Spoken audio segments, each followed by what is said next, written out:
everybody. You know who it is.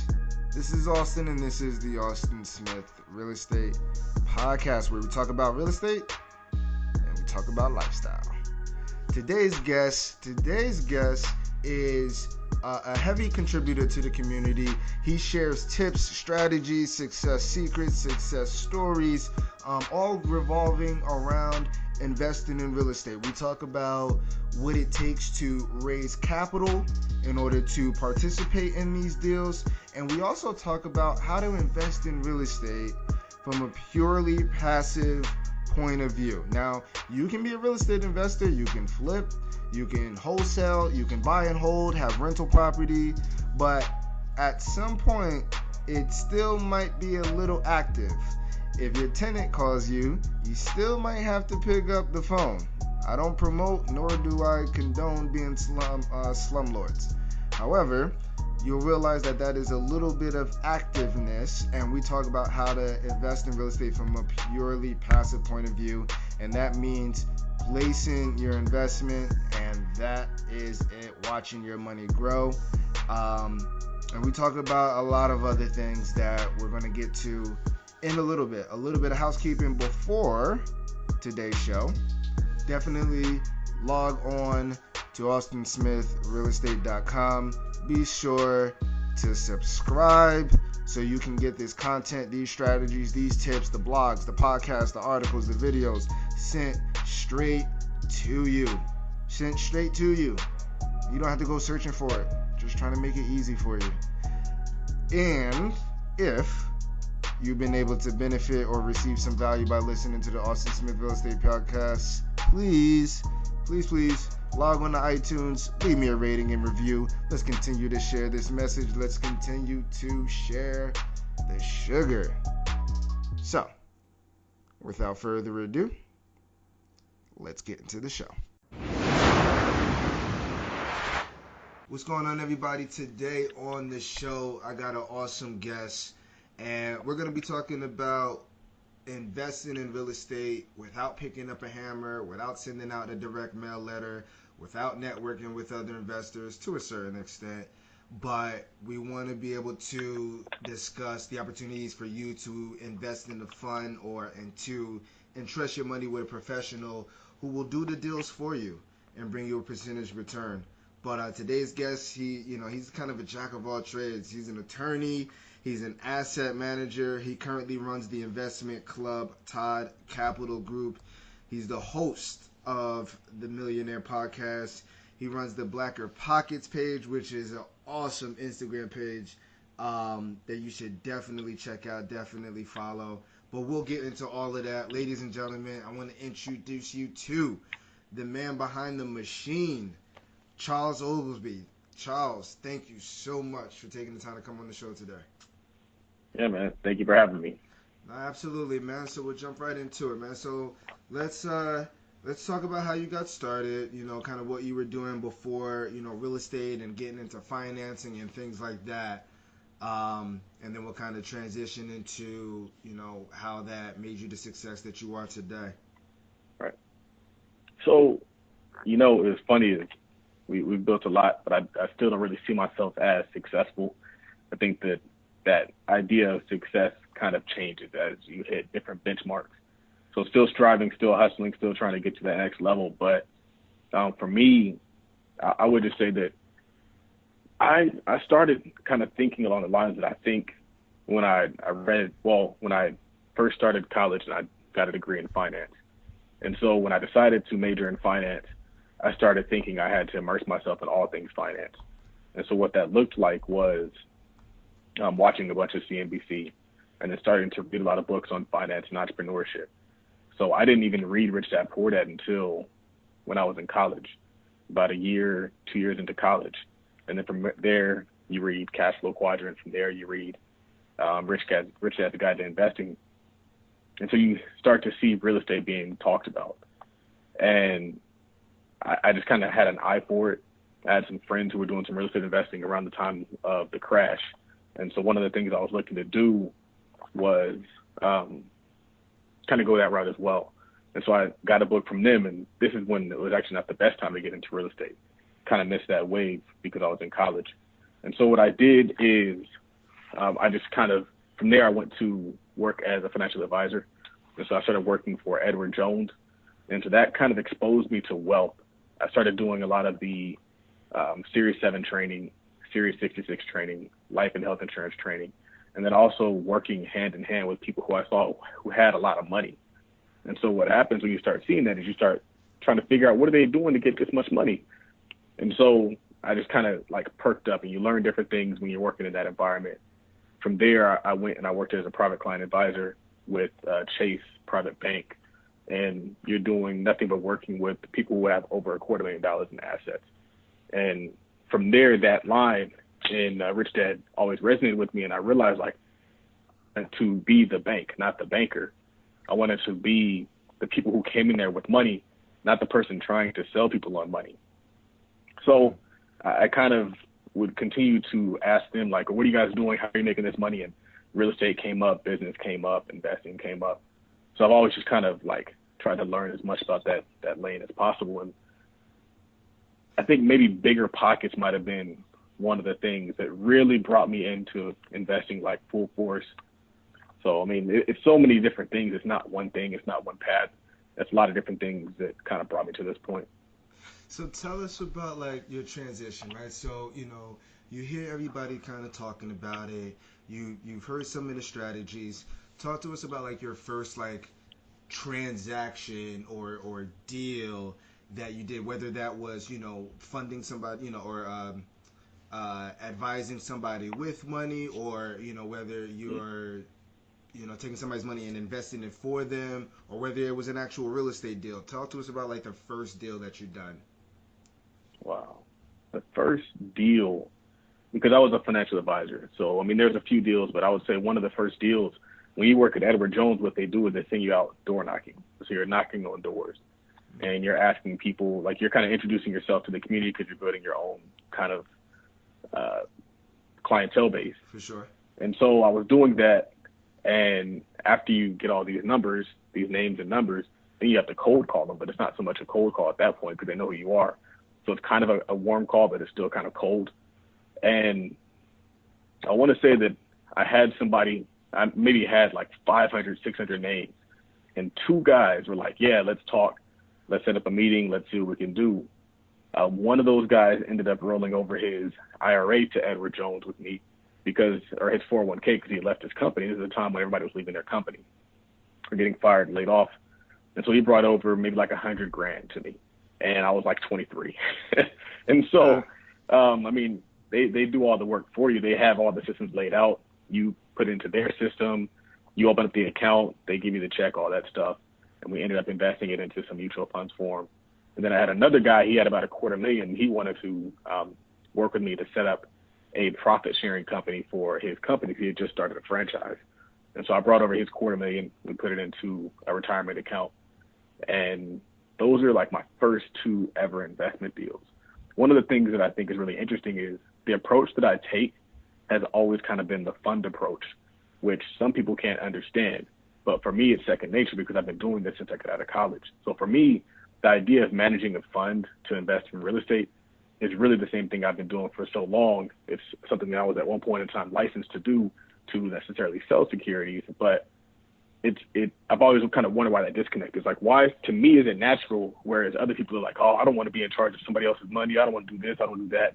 And it's like the experience that you get. And I always tell people that there's no such thing as wasted experience. Everything that you do is going to help you get to where you want to go.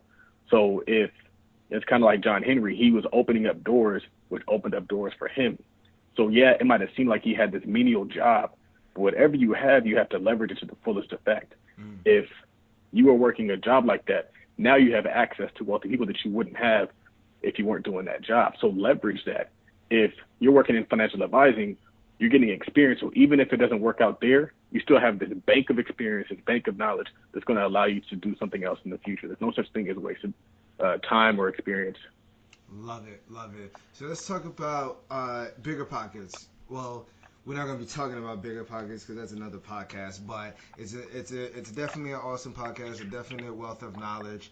But I don't even remember how I came across Blacker Pockets, but I found it and I was like, duh, like this page makes so much, like, it's perfect sense. Like, why not, right? Because Right. yes, on Bigger Pockets, and I remember I remember there was one post like Bigger Pockets would make you think that there was like 6 black real estate investors in the entire world, and it's true because there's not many black investors that come onto the podcast.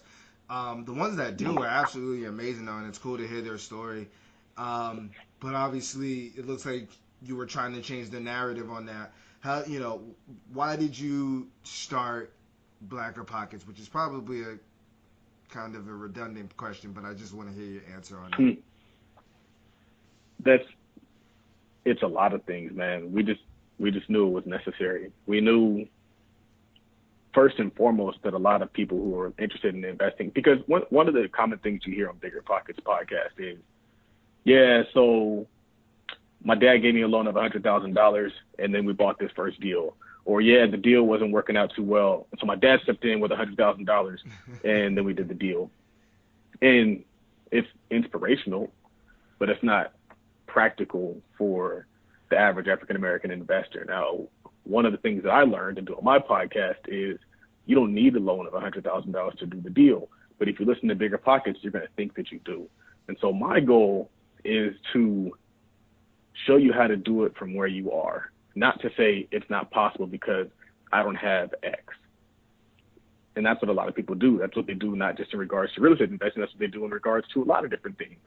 That's what they do in regards to community development. That's what they do in regards to politics. That's what they do in regards to families. And so for me, it filled that gap, which is the same exact thing I was trying to do with my podcast, is to fill the gap, to show people that it's possible. And to do that by giving tips, tricks, examples, success stories, promotion, just this huge smorgasbord of advice that comes from everybody, not just one person. And I think that that's important as well. I don't want Blacker Pockets to be the this is how Charles is going to do it, because that's one of the things that I really like about Bigger Pockets is it's an open forum in a sense where everybody can participate, everybody can ask questions, add responses. And so the people build the platform, the people build the community. It's just our job to kind of police that community and make sure it's healthy and make sure that there's not people in the comments who are saying, oh, this can't work, or, oh, that's stupid, or that's not possible. That's the only real limits that we put on it is the comments. We want the comments to be positive. I'm okay with being realistic. I'm not okay with being pessimistic and being negative because we have enough of that already. We don't need more of that on this platform. You can go to World Star Hip Hop if that's what you want to do. Here, we're talking about how we get to it, not how we can't. It's kind of like Rich Dad says, he's like, don't tell me that you can't, say how can you? So despite all the difficulties, how can you? Despite not having $100,000, how can you? And there's ways, and we're seeing it happen on a large scale. Yes, and that is a perfect segue into Todd Capital, which, like you mentioned, things are happening on a large scale where people are starting to get things done and they're starting to, get the specialized knowledge on what they can do with their money in order to help it grow. And Todd Capital, the investment club, looks like it's a gateway between individuals that are looking to invest in real estate, but maybe they're working 80 hours a week. They don't have, too much time to really, get their hands dirty themselves, but they know that real estate is definitely a wealth building vehicle that is, hands-on. It's not aesthetic in nature. It's brick and mortar. You can touch it. And, Todd Capital is doing that. So let's talk about, what Todd Capital is doing and how people can invest in real estate without actually wholesaling, flipping, buying and holding. Let us know.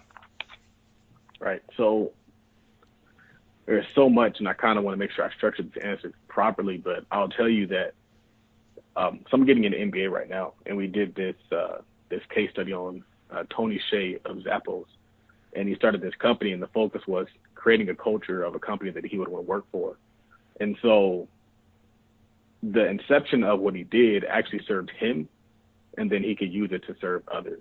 And so for me, I see a parallel between like that. Like Tide Capital is really a way for me to get into real estate without using my money. And it what happened is I found I was able to accomplish my goals and help other people accomplish their goals. And what I also found is that's kind of a better way to do business in the first place. It's a better way to do business to help other people. If you help other people become wealthy, you too will become wealthy. And so Tide Capital allows me to get into real estate. And I'll give you an example of kind of the inception of Tide Capital. As I was looking at this deal, it was a really good opportunity. The home was very, very cheap, but they wouldn't let you put a loan on it because it was I won't say greater than 50% tenant occupied. And so they wouldn't give you an FHA loan for it, even though I have FHA approved. They would only let you buy it in cash. And so my broker said, hey, why don't you just group up with a few bunch of people and just buy this property? I said, that's a good idea. And so I put out maybe on social media, whatever platform, like, hey, we're going to buy this house. This is what we need to get involved. And so we'd had a bunch of conference calls, talked about the deal, talked about doing other deals, talked about how we're going to structure the deal. And then when it came to put the money up, people disappeared. And I want to say we were looking for about 10 grand per person. People disappeared. And so we figured like, maybe the number was just too high to go on a per person basis. And so we kind of scrapped that idea, ended up starting a similar club, but just to invest in the stock market. And we did that for about a year and a half. And I always tell people that doing that taught people that they could trust me. It wasn't so much that we're making money. It wasn't so much that I was making money. I was gaining equity and I was gaining trust. People knew, hey, I could give money to Tide Capital and I'll get it back. It's not going to disappear. It's going to go where he says it's going to go. And it's going to get a pretty good return on investment. Our first year, we got about a 47% stock market return on investment. And so from there, once I gained that trust, I said, hey, right. Especially, I mean, most of the people who are working with, they don't have the knowledge to go out there and get a return like that. They'd have to do so much work. They have to do so much due diligence and reading and all that stuff to get to that point. So I was able to lend my knowledge to the group and the knowledge of other people who I was consulting with to help us get to that point. So from there, after we'd gained that trust, then we relaunched the real estate side of that club. And we said, hey, we're going to buy some property. Let's do this. And so we have people show up.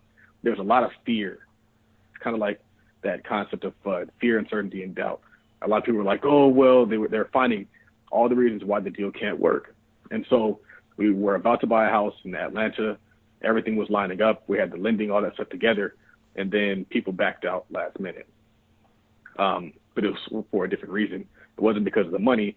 It was because of the fear. And so what I found out is I needed to find the right people, not just anybody. You can't just do a deal just because they have money. You have to still have the right mindset. So from there, we ultimately ended up scrapping that group, found a whole different group of people who were committed to the process. We had vetted them 2 steps now where, okay, the money's important, the mindset's important. Now we have the money and the mindset. Now we can do a deal, which I think there's a message in that.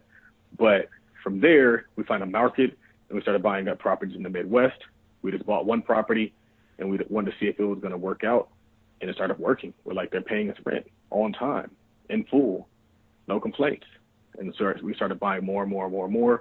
And then what we ended up doing is, yeah, we made money, but we also got a whole lot of experience and a whole lot of credibility. And that allowed us to kind of be where we are now, where we're looking to do even bigger deals and make even more money. So you mentioned, you're buying and first, eliminating the fear of investing. Then you're also kind of diving into unfamiliar waters by investing out of state in a totally different state. Mm-hmm. Were you living in Georgia at the time? No, I live in Southern California. Right. So in SoCal, and you're investing out of state. So now people not only have to trust you, but they're like trusting something that they can't even see.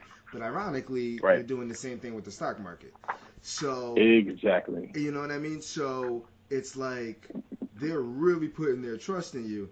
And what would you say for people that are, have that fear of buying out of state? Because I just did an episode on what happens when your market's too expensive. Some people live in markets where they're just too expensive. And just changing your area, you go where the numbers make sense, it can open up a whole world of opportunity. So what would you say to people that, have the opportunity to go out of state to produce better margins and finding deals out of state? I would say that if you want to be a boss, you have to give up the idea that you have to be on site and you have to be able to touch it and you have to be able to do the work. I was telling my mom last night, I was like, we're creating a business, we're not creating a job. And so the idea is to create something that's larger than us, that exists on its own. And we just so happen to maybe participate in it, but the business really does the work. And so the business has employees that work for it, and the business has accounts payable, all those different departments that serve it. And so, and I say that because of this. Investing out of state taught me how to be a better entrepreneur because I've literally forced myself to not be able to do anything. I can't even take pictures without going through somebody, but that's what an entrepreneur is. An entrepreneur is somebody who gets things done through other people. A lot of people are business owners. Not a lot of people are entrepreneurs. Or what I mean by that is that it's like people are investing and they're on site, they're checking it up, they're doing all these different things. And so I say, like, if you want to be a boss, you have to be able to do those things, because by separating yourself from the business, you free up your time. And what I learned is that in doing that, now I can invest anywhere. I can be in Georgia and the property is still going to kick off cash flow. I can be in Arizona, Texas. And so I'm not locked down to one location either. So the way I did it was leveraging people. And I want to say that I read a few books before I even did that. I listened to a ton of podcasts, and I read the book on the book on investing in real estate long distance by David Green. But I even think I was doing it before then. The thing is technology, it's like Nipsey says, technology has empowered all of us. So before we couldn't go on Zillow, we couldn't go on Redfin, we couldn't go on all these websites, we couldn't go on Google Earth. You can literally know more about somebody else's market than somebody who lives right there. And you see it from outside eyes, which gives you an advantage. And so if you aren't investing out of state, you might be losing, because there are people in that market who don't even really recognize the opportunities that exist in that market, but you do. And not only that, there's also an income and cost of living arbitrage. So you make Northern California money, you make Southern California money, but you're investing in a Midwest market, which then allows you to kind of flex on them a little bit. There's things they literally can't do because the earning power is lower there. Low cost of living usually means lower earnings. And so there's so much, it's so valuable. I just know that I always tell people, and this sounds kind of crazy, but to me, I don't think that a degree is a degree. I think a degree is who you are. When I was in law school, I had to do certain things to get to a goal because the goal was so big. And so that created in me a person who's willing to do whatever it takes to get what I want out of life. And that's not just a degree. It's not just a diploma. That's not just a paper. That's anything. So for me, getting through law school, there were nights I would stay in the library until midnight, go to sleep in my car because I didn't have to drive home, wake up and walk right back into the library at 8 o'clock. So on one hand, that might seem like it's just for the law degree, but really that's a life principle. And so for me, it's like, right, it's like if I want to get into the real estate game, I'm going to do whatever it takes, even if that means I got to invest out of state. I always tell people, like, we started out of state, we're not staying out of state. So sometimes you need the experience, sometimes you need the exposure, sometimes you need the track record of being somebody who does deals to then do deals at home. Maybe you can't get deals at home because you don't have the track record and experience. And then once you get that track record and experience and the assets and the balance sheet that makes you more lendable, then you can come into your home network and flex. Then you can afford to be there. But you got to do what you can do until you do what you want, until you can do what you want to do. So I would just say that technology is a huge hack. If you're not using technology, not in the form of, even in social media, you can connect to anybody in that market who has eyes on that market. There are people that I know more investors in the market we invest in than in my home market. I'm more knowledgeable in there than my home market. And you can be too. You have Facebook. There's a ton of Facebook investment groups. And one of the things that's important to understand is there's somebody making money in the market that you want to invest in. No market is so far gone that nobody's making money there. Right. considering your track record and the proven success, right? As far as in money management, for anybody that's listening that maybe was thinking about investing with you, how can they do that? Wow. So I would say that the way we're doing that right now is we're doing JVs. We're not so much building a fund or building anything like that where it's a blind. We're putting together partnerships. And so there are people who have some cash or might have a property that they can't finish the rehab on or what have you, whatever the situation looks like. And so what we're doing is we're partnering up with Thai Capital and that individual to do JVs until we can get to the point where we can just completely go full reggae crazy out here. Nice, man. Nice. Awesome. So what's next? Like before we just start our descent and get into the core four, what's next? What's next for the business? What's next for Blacker Pockets? What's next for Thai Capital? What's next for you?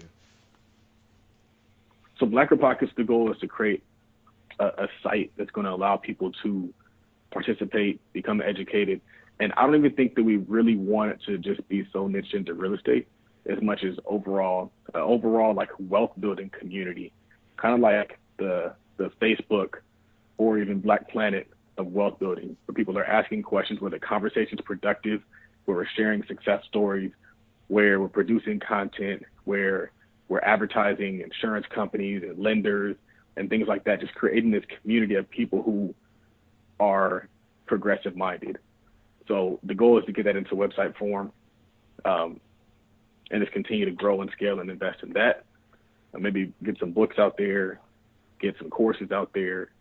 So Blacker Pockets really, it's about service first.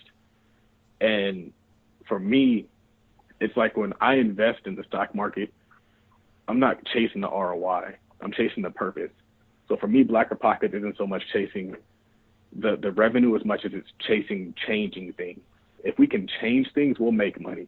If we can change things, we'll be taken care of. The more people we help, the more money we make. So with Blacker Pocket, that's kind of the focus there. With Thai Capital, the goal is to get to the point where we can go full reggae and raise one of those $50 million funds. And then at that point, we're just strictly buying up assets. And so the goal is to continue to buy more single family homes. The goal is to buy commercial property because we want to be able to create a business community as well, not just a residential one. The goal is to buy some businesses, invest in some trucks, and just continue to go all in on just acquiring cash flow. I'm not an appreciation investor. I'm not a flipper. I'm not a BRRRR investor. I'm not a forced appreciation investor. I strictly invest for forever money. I tell people that cash is for now, cash flow is forever. Nipsey Hussle was able to make sure his kids are taken care of forever, indefinitely, because he has the cash flow, which never stops. Right. And I think that's really important because active investing to make money requires Nipsey to be here. Passive income is that generational money they talk about, where you own that building, your name's on the building, and so you never it's like Chris Rock says, like you can't get rid of wealth. You can spend rich, but you can't get rid of wealth. And Nipsey Hussle might not have been rich, but he was very wealthy. So I would say that's kind of the strategy there, is to grow this huge fund that allows us to redevelop communities. I always tell people that we're not necessarily in the real estate development business as much as we're in the community development business. We only really invest in areas that need us. We're not trying to compete. And we're also not trying to chase down red markets or red oceans, rather. So, I mean, there's so much. I mean, we have so many different companies. We have a tax company. We have a consulting company that plan on scaling and just working with hand in hand African-American business owners. And everything is just it's focused on being a solution and not just pointing out problems. I tell people that I'm a problem solver, not a problem identifier. Love it, man. Love it, man. That's awesome.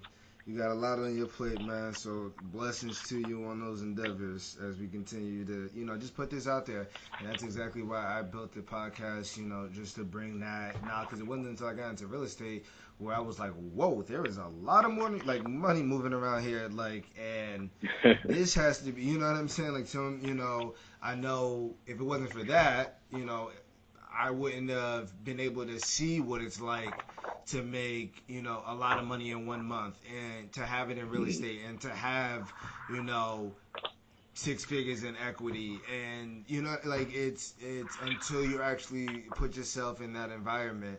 And, that's exactly the reason why I started the podcast, to put that out, to put that out there, just for, because I realized what it did for my life, and I realized it did for my time, my flexibility, my, having more control and being able to do what I want to do when I want. So, if it wasn't for real estate, it probably would have been something else. But, real estate for me at least was that vehicle that, like you said, that you found the passion in. And, it's helped thus far. And obviously, Right. the grind continues. So, cool. Going on to the core four, which are the four questions that I ask each and every guest on the Austin Smith Real Estate Podcast. Question number 1. Favorite business or personal development books? No Rich Dad, Poor Dads. Well, if I can't say Rich Dad Poor Dad, I would say the 10X Rule. Ah, good one. And yeah, that's on the shelf. Yeah, no, that's a really good one. 10X Rule by Grant Cardone. Go check it out. Question number 2. What is your favorite aspect about real estate? I think it's kind of two things combined. I like that the money comes in without any effort, really, kind of. And then I also like that it comes in line with when you'd be paying your regular bills. And so this is one of the things I told somebody is like the greatest thing about real estate as a means to becoming retired and creating passive income and financial freedom. The great thing about real estate is that it matches up with your working income. So your bills hit and they're doing the first, and your rental income hits on the first. You can't necessarily time a business like that. If you have a company that sells widgets, you never know when you're going to sell a bunch of widgets, but you know when your rental income is going to come in. So it gives you a number to aim for. And even if it's just a base to allow you to create your business, it's a better base than trying to retire from a business. And for the longest time, I tried to do that through a business. And real estate's just a better way. Awesome, man. Question number 3. When you're not out putting deals together, when you're not investing out of state, when you're not, playing money manager, what do you like to do in your spare time? Work. I do a lot of reading, and a lot of watching YouTube. So if I'm not working, I'm learning how to become better at my work. And I think that at this age, that's kind of where I am. I'm obsessed with becoming great at my craft. I'm obsessed with becoming more intelligent, more knowledgeable, and I don't care about any of the hanging out stuff.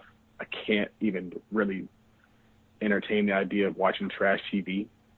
I'm really just focused on either learning through books, learning through audiobooks, or trying to digest as much content on YouTube as possible. I'd much rather watch YouTube on a Friday night than Netflix. Awesome, man. Like Abe Lincoln, I think the quote was, if you give me 10 hours to chop a tree down, I'll spend the first, 7, 8 sharpening the axe? Right. Something like that. That's awesome, man. Question number 4. Where can people find you at, Charles? Yeah, so we're all over Twitter at Top Millionaire, Instagram at Top Millionaire. The Business Investment Club Instagram is at Top Investments, of course. We're on Instagram for Blacker Pockets, which is at Blacker Pockets. We should have that site up in the next 3 months. The website is www.capitaltodd.com. You can email me directly at charles@capitaltodd.com. And, also, we have the podcast, which is the Todd Capital Millionaire Podcast. That's on SoundCloud, Stitcher, and iTunes. Awesome, man. Charles, thank you so much. It's awesome to meet the man behind the machine. You're really producing out there, which is awesome. The performance levels is up. I know the grind. I know you want to strive for so much more. Thank you for blessing the podcast and the platform with the expertise. I'm pretty sure people definitely got some gold, especially just to be able to take action and be able to start. Everyone has the idea of building wealth. Everyone has the idea of making more money, right? But it's, obviously the action that counts, and that first step is always so crucial. And I think, one of the biggest takeaways from this episode is just like you said, like, and no matter what you do, it's always going to be some form of valuable experience that you can use somewhere else. And I know a lot of people kind of feel like, they're either wasting their time at this job or they're stuck in a position where they make a lot of money. Like I have one individual who makes I have one individual. He makes a lot of money. He works in finance, makes a lot of money, but he wants to quit his job, and he's making it like a pretty good chunk of change. And in my eyes, I'm like, if I quit my job on way less than that. Like if I had that, like I would have probably saved for, I don't know, 2 months, and then I would have been like, yo, I'm out of here. Like, and that's how much money he was making, at least to be comfortable. But that's just me. But a lot of people, want that opportunity or want to take that, that first step. But no matter what, anything that you're going through is always going to be, worthy of a new venture with the experience that you do learn. So I think that is definitely one of the biggest takeaways for sure. Yep, I 100% agree. And I mean, I've seen it. I think one of the things I try to do is read a lot of biographies. And so you read these biographies and you'll see a lot of times how people start and how they finish. And a lot of times what we'll do is we'll focus on the end result, and we won't see how they started. And if you don't start something, it's like it doesn't even have to be your final idea to start something.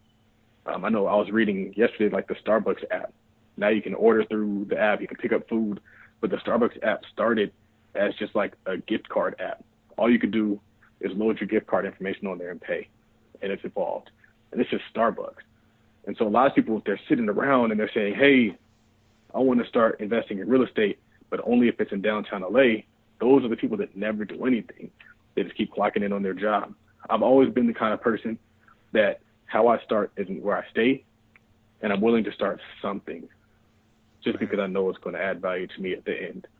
So if I could leave it with that, with anybody here, it's like, if you're into the game, go buy something. Go buy a piece of land.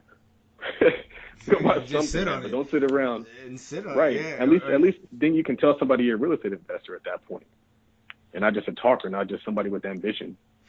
It's the law of the first deal. And as soon as because anytime you start anything from the time that you start and to actually realize that goal of, whatever, even if it's just the first step of doing the first deal, there's Mm-hmm. some type of thing that we have in our minds that like doing your first deal or doing that deal is like some type of esoteric land of make believe where Right.